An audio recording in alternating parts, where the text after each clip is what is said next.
Hello guys, ako nga pala si Hungry Egg and ito ay episode ng pagkain kasi nag-crave ako sa pares. So itong pupuntahan ko ngayon ay malapit lang sa amin. Ito yung matatagpuan sa may Camellia Springville.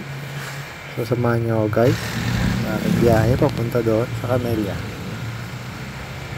So ito, palabas namin ito ng Pag-asa guys. So yan, approaching. So guys, syempre dahan-dahan lang tayo. Yan, save lang tayo sa nauna. So ito, McDo Pag-asa guys. Sumabot doon. So ito, papunta na ako sa pumasok na ako na ito sa may tapat ng State Field. Yan. Ito na yung papuntang Camellia Springville guys. Ayan. So ito, dito tayo ngayon sa Razil, Mani, and Goto, Laman. Ayan.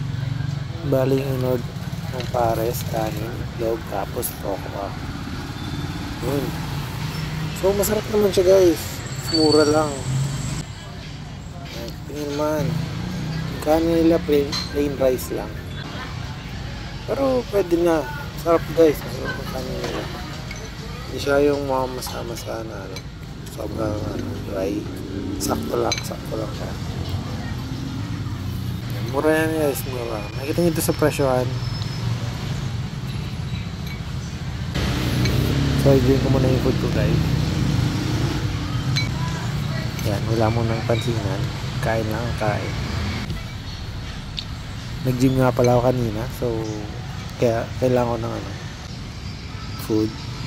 Though hindi siya the best food pares. Pero kasi nagutom ako nag-crave ako for pares. Kaya pumunta dito. Pero tatry pa natin ibang paresan guys. May next destination tayo ng pares. Pero for the next moto vlog kuno. Yan. So tapos na kumain guys. So, pauwi na ako yan. Yan, Camellia Springville guys. Pagpasok nyo ng Camellia, doon na siya sa may halos entrada tapat ng tricycle.